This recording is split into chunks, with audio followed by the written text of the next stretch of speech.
Delhi Chief Minister Arvind Kejriwal was released on interim bail by the Supreme Court yesterday in the ED money laundering case. He's been allowed out till the 1st of June and has to return to jail on the 2nd. Now, he had a packed day today, just the day after he was released yesterday evening from Tihar. As expected, he hit the ground running with a visit to the Hanuman Mandir this morning in Connaught Place.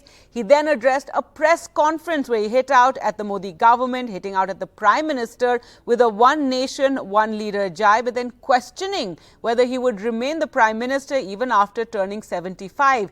Later, Arvind Kejriwal participated in a massive roadshow in South Delhi for the AAP candidate there, accompanied by Punjab Chief Minister Bhagwant Mann, and then another roadshow in East Delhi for the candidate there. Exuding energy and confidence, it's a combative Arvind Kejriwal, not too worse for wear, we must say, after his 50-day jail stint. So today on Left, Right and Centre, the question that we're asking, out on bail, Kejriwal hits the ground running. Can he boost the India bloc's chances? Well, before we go to all our panelists, here's a look at Home Minister Amit Shah's sharp retort after Arvind Kejriwal claimed that should Narendra Modi come back for a third term when he turned 75 years, that's next year, that Amit Shah may take over. The Home Minister said that the Prime Minister Modi will win a third term and he will complete that third term.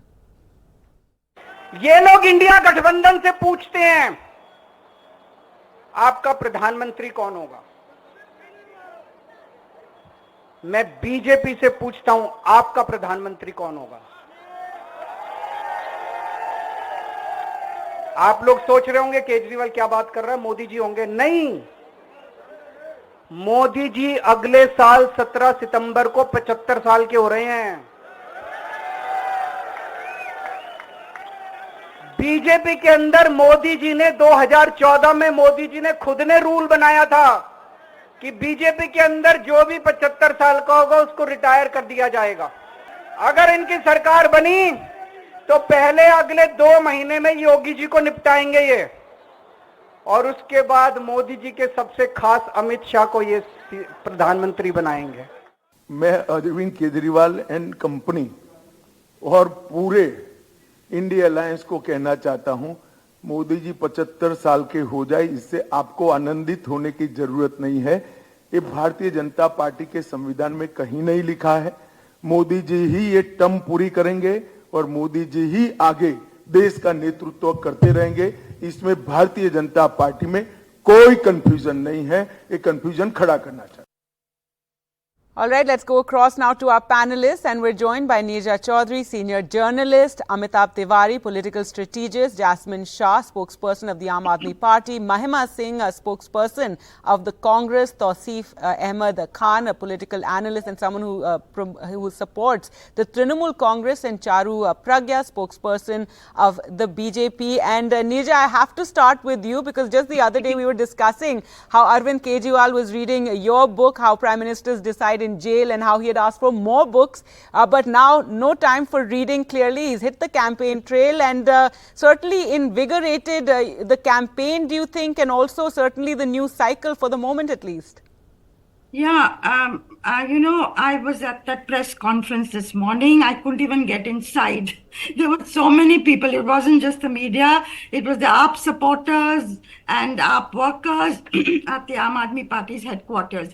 But what I sensed was a political energy. You know, the way people were reacting. Even the way the papad seller was reacting on the street outside. Now, how much difference is Kejriwal going to make? I don't know to the voter. We will know only on June 4. But he will certainly, he's already taken the steps to polarize the discourse even more sharply. And that, I think, will happen not only in Delhi's 7 seats, but if he goes campaigning in Punjab, where elections still remain to be held, in Haryana, from where he comes, Maharashtra, if he's invited, and that remains to be seen where all he goes campaigning, whether India Alliance will invite him, whether the Congress party in particular will invite him, other parties may invite him. You know, the second thing that he did, of course, as you said, a blistering, no-holds-barred attack on the top two, on the Prime Minister and the Home Minister. And he played to the fault lines within the BJP. He, of Talking course, about Adityanath and how they will remove him should they come back for that third term. yes, that in 2 months' time he will be shown the door.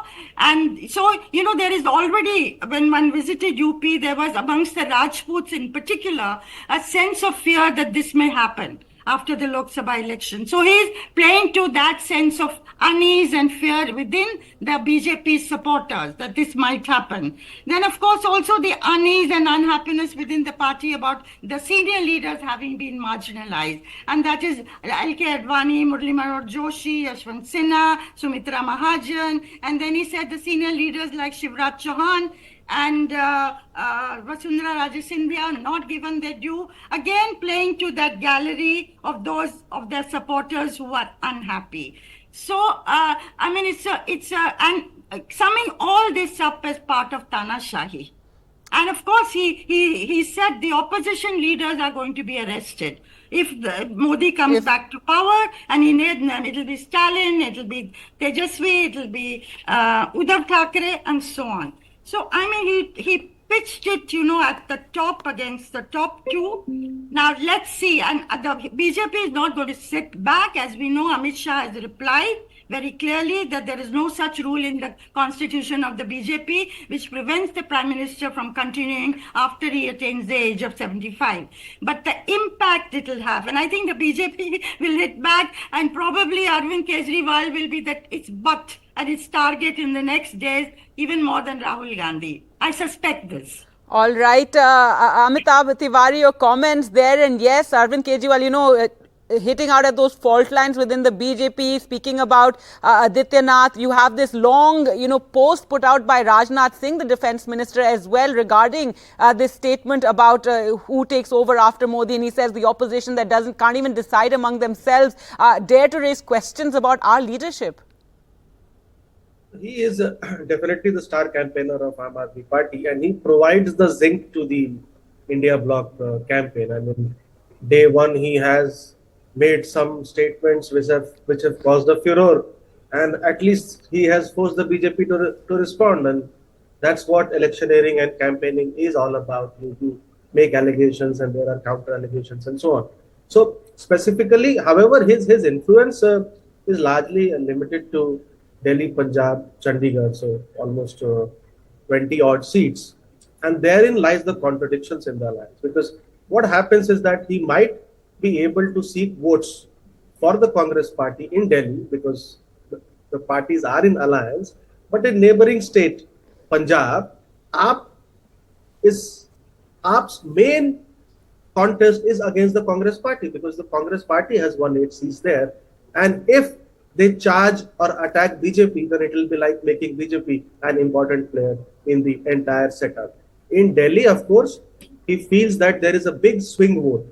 Almost 36% voters vote for BJP in Lok Sabha elections, and then they switch over to Aam Aadmi Party. And this is the vote which can be construed as not an ideological vote bank of the party, which switches between parties in different elections. And this is the vote share which he will be targeting at to convert into votes on account of some sympathy. We'll have to see how this pans out. India Alliance partners could also ask him to campaign in UP, Bengal, or other states. However, it remains to be seen whether the Congress party asks him to campaign in other states as well. But he has learned the tricks of the trade from BJP. He knows how to communicate and what are the steps required for a narrative building. So that's what he has shown today to the audience. Right. First, like straight off the bat there, Jasmine Shah, your reaction to, these comments and the fact that, yes, these contradictions within the India bloc. Arvind Kejriwal will be campaigning here in Delhi, but then in Punjab, it's AAP versus the Congress party. And also his release, not just a big boost for the AAP, but a big relief, because let's face it, you were looking at more desertions. There was that risk that more leaders, more workers were going to leave the Aam Aadmi Party with your top leadership in jail. Gargi, let me first just summarize for your viewers what has happened in the last 24 hours. It's exactly been around 24 hours that Mr. Kejriwal has been released from Tihar jail. And in 24 hours, he's addressed a smaller gathering of supporters outside Tihar. He's addressed a huge gathering today at the party office and the media as well. And he has done two mega unprecedented road shows, one in East Delhi and South Delhi, at every moment asking questions of BJP, attacking Mr. Modi and Shah, which probably these questions have not been asked. And that is precisely the Arvind Kejriwal that the BJP has wanted to put in jail. They know that if this is the Arvind Kejriwal who's out going to be asking questions, difficult questions of them during the campaign season, people are not going to vote for Mr. Modi and Mr. Shah. And what is the question that he asked today? He repeated what Mr. Modi said in 2014, that nobody who attains the age of 75 years will be allowed to take a position in the party. That was the reason Mr. Advani, one of the founders of the BJP, was sidelined. Murli Manohar Joshi was sidelined. Sumitra Mahajan was sidelined. Exactly the same reason. Today the Home Minister has clarified this is not a rule it's nowhere written down in the BJP. No, so then why did you sideline all? Anybody can Google it, in 2014. So in essence, Mr. Amit Shah is saying that Mr. Modi was lying in 2014. It was a political expediency of sort कि आपको sideline करने थे आपके बड़े leaders को मार्गदर्शक मंडल बना दिया. You must know that all of these things happened. In 2019, again, Mr. Shah repeated these arguments. Point is very simple, that today when BJP is asked about their own statements in the past, they have no answers. BJP of today says that they want to fight corruption. They have no answers to why is this 70,000 crore ka scam, Ajit Pawar cooperative scam. Why are these people in BJP? Why is Naveen Jindal in BJP? On one side, you say that we want to fight Bhrashtachar, but on the other side, you are welcoming all these people. And on the other hand, Mr. Kejriwal said very important thing, Gargi, which your viewers should know.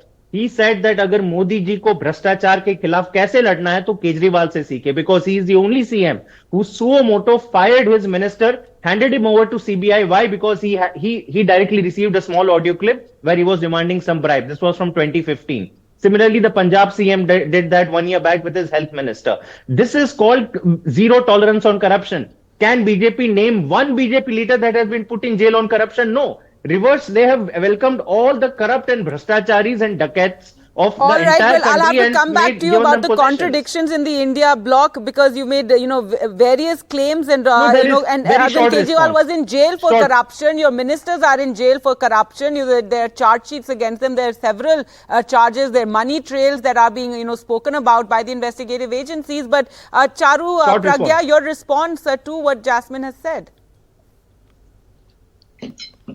Good evening, Gargi. Let's put things in perspective before I respond to Jasmine, and please allow me time to do all. In any case, on this particular debate, everybody else is speaking against the BJP. So allow me to respond to each and every one. Sure, go ahead. Yes. Thank you. Number one, this is not bail. This is merely a pause in investigation.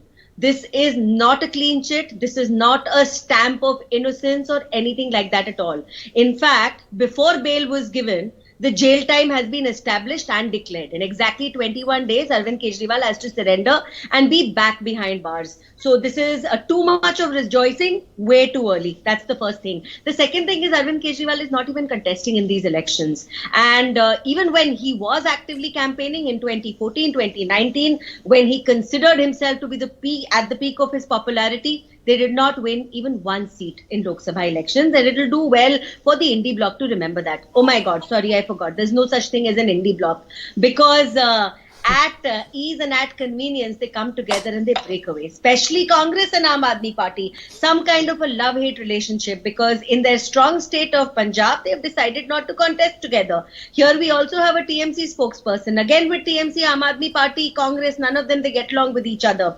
So that's the second thing.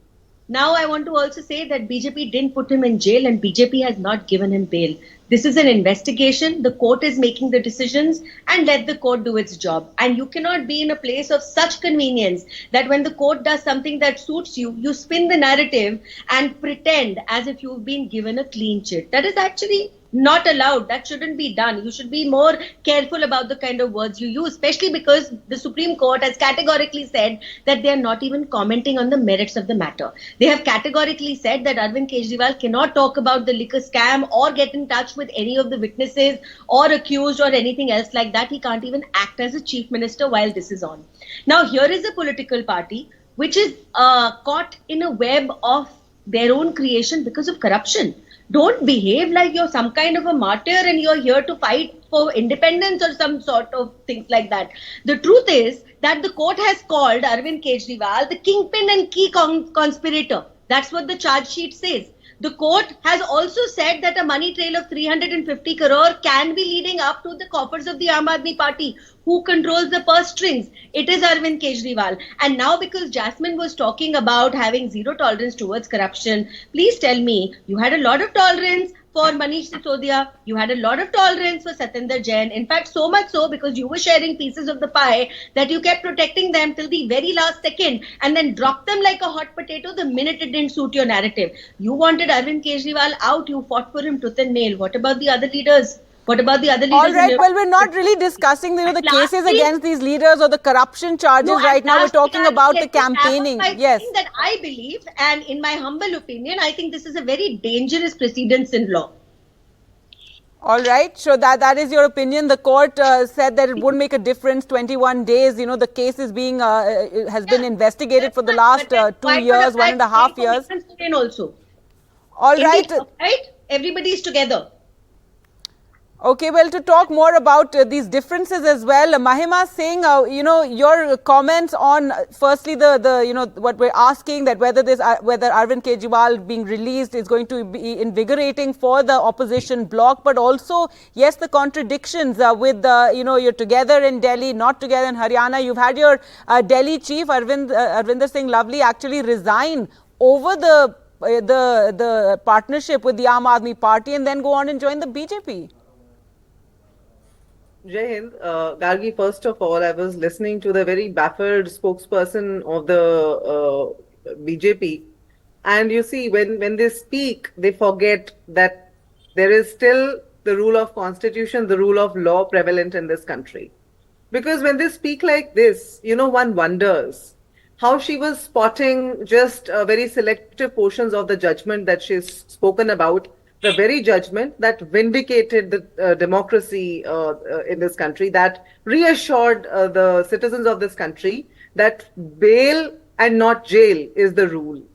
When the Enforcement Directorate was opposing this bail before the Honorable Supreme Court, the Supreme Court, cited the antecedents of Mr. Kejriwal. They said there are no criminal antecedents. They also categorically questioned the Enforcement Directorate and also the central government. That, the case was registered, the ECIR was registered in August 2022. However, you are coming to arrest the Chief Minister right ahead of the 18th Lok Sabha elections. You see why that lag? And if he could not cause any harm in those 1.5 years, what would he do now right in the middle of the election? So you see, all of those facts are out there for everybody to see. And the BJP's stance, we know where does the BJP stand. You see, this is, I like to call them Bulldozer Justice Party and No Data Available. Their alliance is basically No Data Available Alliance. Where they stand with the likes of Ram Rahim in Haryana, who gets a parole ahead of every election every time. They stand with the likes of Brij Bhushan Sharan Singh, who has managed to evade the course of law for so long just at behest of the BJP, Mr. Narendra Modi and Mr. Amit Shah.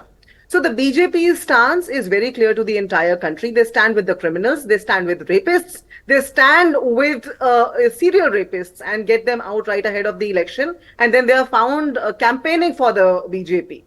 So that is all about, what you asked me about, you asked me to comment on the course of this debate.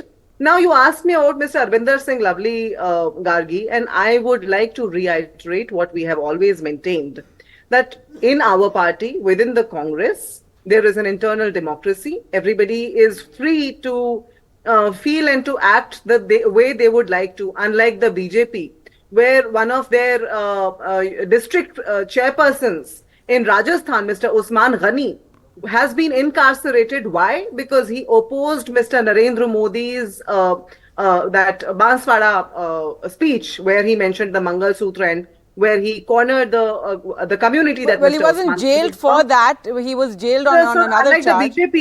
Unlike the BJP, our leaders are allowed to have their stance, and then if they feel fit to leave the party and join the side which they have been But it was a huge embarrassment for the Congress party, over the AAP alliance, your Delhi chief actually quitting the party and then few days later, despite all his protests, joining the BJP. Not at all, Gargi, not at all. It is an embarrassment for the person himself that he doesn't have a spine when it comes to protecting the democracy. When they get what they want, when their alignments and inclinations are fed well, then they stand with the party. That means there's a lack of ideology there.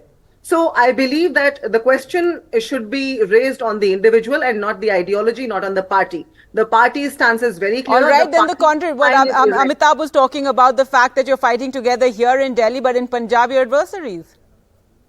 We are a federal structure. Gargi, India is a federal democracy, which the BJP continues to deny. In fact, they want to change it altogether. But still, we are a federal democracy where every state has different issues. And that's all right. Because you see, we stand together, we have come together. National and elections, that's not a hidden fact. We have come together against this anarchical rule of the BJP, and we continue to stand against their unconstitutional stance. We continue to face the BJP and rebut them when it comes to their inclinations and their wishful thinking of changing the constitution after they get charge of power, which is, I would say, a far-fetched dream. That's not going to happen.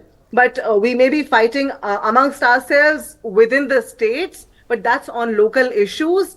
However, you will see that our larger stance is against the BJP, against their unconstitutional ways. All right, so the BJP has denied they're going to be changing the constitution. Tawseef Ahmed Khan, you've been waiting patiently. The other leader goes on to reiterate all right, that. Your comments, I'll come back to you. Your comments on Arvind Kejriwal's release. Mamata Banerjee, said it makes her very happy that he got this interim bail.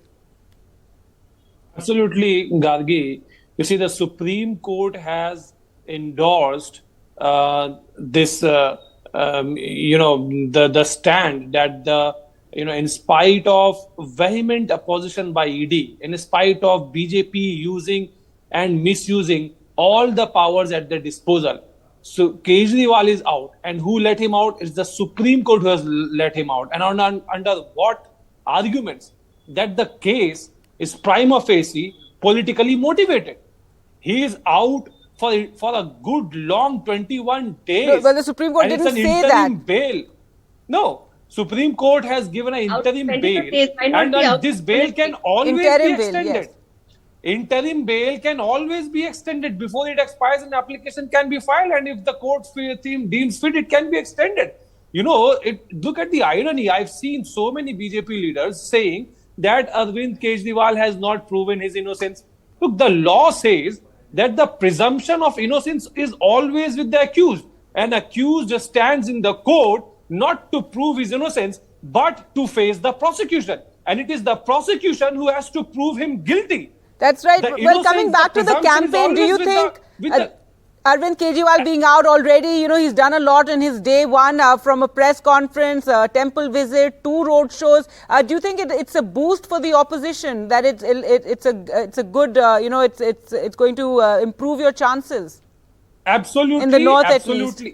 Absolutely, because he is not only the star campaigner for Aam Aadmi Party, but a very prominent leader in India Alliance. And is not his influence is not limited only to Punjab and Delhi, where they have a government, but also to other states. May I say to the entire northern India at least. And he would be visiting. He's scheduled to visit Haryana, and whatever he speaks, a leader of a national stature, a leader of a national alliance in Delhi, whatever he speaks, he gets extensive media coverage, and people of entire country will be watching what Arvind Kejriwal says, because now he's a victim of the misdeeds of the dictator, and that is what the first word spoken from him after coming out of jail was that he will fight the dictator. It is a fight to defeat dictator and to save democracy. That is what the campaign of India Alliance has been structured right from the very beginning. And this is going to boost the India Alliance campaign and, improve the chances, not only the 20 seats where Aam Aadmi is in alliance with in Congress, but across the country where the India Alliance is fighting BJP. Because, right from the very beginning, Mamata Banerjee had said that the fight has to be BJP versus the strongest party in the region. So wherever the India Alliance parties are fighting BJP, it is going to be a 1:1 fight. And each India Alliance leader stands to contribute by raising pertinent questions which BJP has to answer. Within a few hours of Arvind Kejriwal raising a question about whether PM will continue, whether Mr. Modi will continue in the post of PM if he wins the election after 75 years, Amit Shah felt pressured to answer that. Rajnath Singh was under pressure to reply that huge text. All right, let me take that to Amitabh Tiwari. And yes, well, we're halfway through the elections already. More than half the seats have polled, but Delhi, of course, awaited Punjab. Amitabh Tiwari, what do you think will be the impact of Arvind Kejriwal, beyond just this Delhi and Punjab, etc.? Do you think that he's getting a lot of this sympathy? And we've seen in the first day, he's made many statements, 2 road shows, and many more to come in the next few days that he has when he's out on bail. See, whether he gets sympathy or not is highly questionable and will be decided in the next 20-21 days. See, what is he trying to do? I mean, we all know that the Modi factor gets votes for the BJP. 1/3 of the BJP's votes are in the name of Modi. So he's trying to create a confusion among the Modi factor voters that Modi will not remain PM. So if you are voting in the name of Modi, he might not be the PM. So that is what he's trying to do. Now BJP has come and made those clarifications vehemently. However, he will continue to make those statements because it's all about optics. How many times will BJP come and deny these? Correct. So it is like speaking to the converted. The BJP is speaking to their set of voters. The Aam Aadmi Party will be speaking to their set of voters. Essentially, we'll have to see what is the impact of Arvind Kejriwal's release and the accusations which BJP or rather the ED has made on Arvind Kejriwal on the neutral or the swing and do you think the BJP is worried? Because we saw, before the Supreme Court was hearing the previous time when they said we needed more time, which was I think Monday or Tuesday. Just before that, you had the Delhi LG then bring up this old complaint about Arvind Kejriwal receiving terror funding or funding from a terror organization, Seeks for Justice, and it seemed as if they were preparing already for his release and then to raise this other issue against him. See, it's not about the BJP, whether BJP is worried or was worried or not. It's more about if the star campaigner of the party comes out for campaign, it is going to have an impact on these 2021 seats. That for sure. What will be the ultimate results? We will have to wait and see. BJP will keep on harping on the fact that the Aam Aadmi Party, which was formed on the anti-corruption plank, is no longer a party with a difference. Correct. It will continue to target Arvind Kejriwal and Aam Aadmi Party on the corruption allegations. And it's all up to those 36% swing voters who keep on swinging between BJP and Aam Aadmi Party in Vidhan Sabha and a Lok Sabha election to make this call whether what BJP is saying is right or whether what Arvind Kejriwal is saying is right. Because the fight is not only in the judicial courts. It's a perception battle. It is a battle amongst the public as well. Right, and already Arvind Kejriwal, aggressively, trying to change perceptions or causing these rifts, pointing out certain, divisions that have been whispered about regarding the BJP, even when it comes to the UP Chief Minister. But Jasmine Shah, coming back to the first question that I asked you about, these contradictions of how the AAP and Congress are together here in Delhi or your, rivals there in Punjab. And so all these are also issues that the India Alliance has to overcome. When Rajnath Singh points out that, for a grouping that cannot even decide its own leadership, you're pointing towards the BJP. Raghi, first let me make it very clear on your show why Aam Aadmi Party and Congress are not fighting together elections in Punjab. And the reason is very simple. Because the BJP and Akali Dal are wiped out in Punjab. The people of Punjab have completely rejected them. Look at the assembly elections and the performance of Akali Dal and BJP. I think they got maybe a couple of seats each. Maybe not one seat to BJP and 2 to Akali Dal. So the reality is, if the people of a state have rejected, BJP and the NDA alliance, why should we give them any space? So it's a friendly contest. Let the people of Punjab decide that's one if way Congress of is better or AAP. Similarly, the situation is there in Kerala. The reality today is, why is it that Rajnath Singh, Amit Shah, the entire BJP has gone into panic mode the moment Arvind Kejriwal comes out and asks a simple question, repeats what Mr. Modi said in 2014 and Amit Shah said in 2019, that you will have to retire at 75 years. They are falling over themselves trying to explain, nahi, wo to humne jhoot bola tha, but now we will not repeat Nobody has said the same logic jhoot bola now. tha. In effect, they are saying that. Did they say that or not in 2014, Gargi? You will have all the records, I'm sure. Well, You they do your said there's research no well. such In rule. It's not 2014, written anywhere in their rules. doesn't matter. So that means that Mr. Modi can go again and say anything, even if it is not written. If he says something, he better stick to it. Mr. Shah has said the same thing in I 2019. don't think we and can if say he that doesn't about mean any that, politicians, because I don't think we can hold them to any of the well, I'm at statements that least they make. glad Let that me ask we have Charu established Pragya that about we should not believe what Mr. Shah and Mr. Modi say. All right, I think the electorate in India is quite used to politicians, changing statements. But Charu, Pragya, your response to that, Amit Shah has clarified today there's no such rule, and Prime Minister Modi, he says, will come back for a third term. He will complete that third term, even though he will turn 75 next year. Absolutely, and there is no doubts about how beloved our leader is. There's no doubts about his likability, not just amongst the party workers, but amongst the people of India. So this 75-year rule does not apply to the Prime Minister, essentially. Yes, that's very clear now. I was going to talk about that. You know what is the age of our Raksha Mantri? And Rajnath ji is still in the government and he's contesting again. There are so many candidates in these elections itself who have already crossed the age of 75. I think it's a question of their likability amongst people in their constituencies. It's a question of how physically So fit why they was are. Mr. Advani sidelined? And Why I was don't know Mr. Murali Manohar Joshi sidelined? why Jasmine and his leader is so perturbed by the fact that Modi ji is here to stay. Stop worrying about us. Stop worrying about our leader. Why don't you talk about what you intend to do? You're out of jail after 51 long days and you want to comment on Modi ji and his age. That is your political narrative. Really. Really, that's your political narrative. Now, our political narrative is to talk about what we have done in the last 10 years and what we intend to do to make India developed by 2047. That is what the people of India are aligning with. Now, for the Aam Aadmi Party, I can get into details and talk about so many things where they have done faux pas after faux pas. It's one political blunder after another. मेरे को security की जरूरत नहीं है, मुझे बंगला नहीं चाहिए, लेकिन अपने बंगले में आपको पर्दा लगाने के लिए लाखों रुपए की जरूरत पड़ जाती है. So, this is a political party which has not walked the talk at all. All right, Mahima Singh, you want to make one moment. Jasmine Shah, one Gargi, moment. Mahima Singh wants to make a point here. Go ahead. You see, I was just hearing the BJP spokesperson. She is talking about the vision and their narrative. Their narrative is Mangal Sutra, Bhains.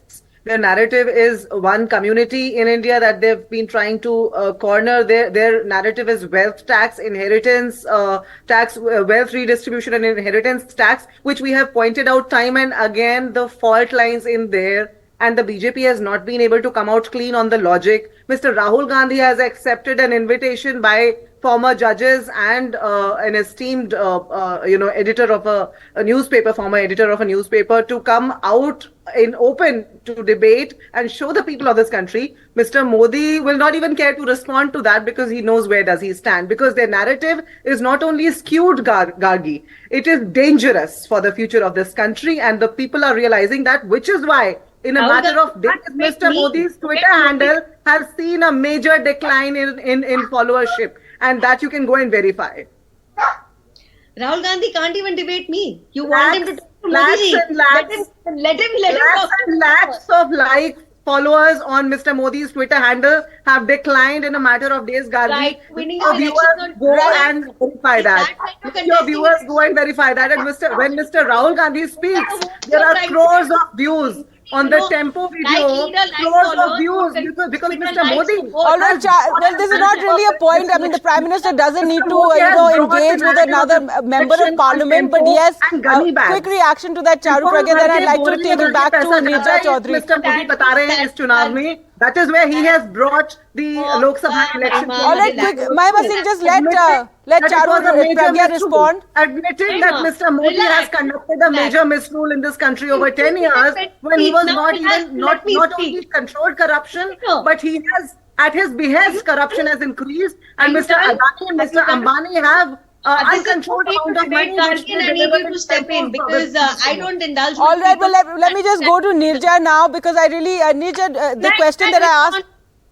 Can I respond? Okay, just quickly respond. Yes. Very quickly, and I understand Nirja ji is waiting. If you're talking about narrative, let's understand that you're intent on divide and rule. You're commenting on people's DNAs. Your leaders are commenting on the colors of our skin. You're calling us foreigners like a Tarun racist. Vijay, Tarun Vijay, Tarun Vijay commented on people's color. People's All right, I color. really don't want to go into the, the skin color aspect that was made, and Sam Pitroda has resigned from his position, etc. I don't really want to go there, and that became a very ugly. I'm sorry, but that became a very ugly commentary. You even had the president being drawn into it. It was very, very, unnecessary. Gargi, 1 minute. Gargi, 1 minute. Their leader Tarun Vijay commented on people's race and color. Where is he? Very much in the It's not what we're discussing right now. Nirja Chaudhary, if you can come in here, the question that I asked Amitabh Tiwari about, how worried is the BJP over, Arvind Kejriwal's release. We saw the Enforcement Directorate, and I know we say it's an independent investigative agency, but just before the Supreme Court hearing was to be taken up on the eve, they sent in an affidavit, arguing very vociferously about how it's not a constitutional, legal, or, any fundamental right to campaign. Now Arvind Kejriwal is out, and we've seen the kind of energy. In your estimation, did you get, there are some who say they were very worried about him, coming out of jail? Look, any party, including the BJP, which takes its opponents quite seriously and course corrects very quickly and responds to a situation, would be worried because he is a formidable foe. In that sense, he is politically savvy, much more than some others in the opposition. But your central question, how much will he invigorate the India alliance? I think he will invigorate the India alliance in Delhi, in Punjab, and also those 20 seats definitely. Much will depend on whether he's invited to Haryana to campaign there or his own party sets up meetings, whether he's invited by the leaders of the India alliance in Maharashtra, Uttar Pradesh, but certainly I expect him, knowing Kejriwal, and you can like him and dislike him both, he will set the narrative, he will shift the narrative by the day in the coming days. So will he emerge as the center point of India Alliance's discourse? Will Congress leaders want that to happen? Will they want him to acquire the larger than life persona in the coming days politically? We need to see all this. There are wheels within wheels. But overall, yes, the issues that he's raising will resonate with some people in these states where elections still are to be held, who may be dissatisfied with the BJP, who may be possibly looking at the other side, but not quite sure whether to go that side. So I think, yes, he will overall, in certain states, invigorate the India alliance. All right, and last word to Amitabh Tiwari, your final comments on this entire debate and the questions that we've been raising here. If you can just unmute yourself, and yes, I know you made the point that Arvind Kejriwal's influence is in a smaller area, but halfway through this election, South is already done. There are just a few states left, 4 more phases to go. Yeah, so essentially his release is going to boost the cadre of the Aam Aadmi Party and the party's prospects in Delhi and Punjab. How the India bloc uses him for campaign in the other states, because now if the South is done, now it's largely the Hindi heartland in the northeastern states, and he speaks Hindi. That's his advantage in a way, correct? So he can communicate in Hindi across a wider audience. Now, as Nirja ji said, will Congress allow Kejriwal to take center stage? Because when he comes, then there is a risk that he takes center stage away from Priyanka and Rahul. And these are the contradictions which we will have to see how these emerge over the next 2-3 weeks. Right. So that's a tricky balancing act, really, which has been the case when it comes to the India alliance, let's face it, India bloc. Final word to Tausif Ahmed Khan, who's been waiting, very patiently. Again, a boost, as you called it, a boost to the India bloc, but also there's a lot of balancing that has to be done, and it'll be interesting to see whether Arvind Kejriwal will be invited to Bengal to campaign at all. Yes, Gargi, that time will tell if Arvind Kejriwal is invited to Bengal. Nevertheless, we have seen in 2019 election Aam Aadmi Party was represented when Mamata Banerjee held a very mega rally in the Maidan in Kolkata. All of the current, India Alliance partners, more or less, were present in the last national election. But Arvind Kejriwal, no doubt, has the capability, to shift the narrative. All these days, the entire Aam Aadmi Party machinery was focused on getting Arvind Kejriwal out. Now they will be, since he is out, they all will be focusing on attacking BJP and Mr. Modi. And, as we have already seen in the last four phases, All right. BJP has already lost control over the narrative. One day they are coming with something else. Was all of a sudden Mr. Modi talked about Well, that's Ambani something and that we've Adani, spoken of and at second, length. The second pivots in moment- this campaign that we've seen from here to there, various issues being talked about. I'm completely out of time, but thank you so much all for joining us.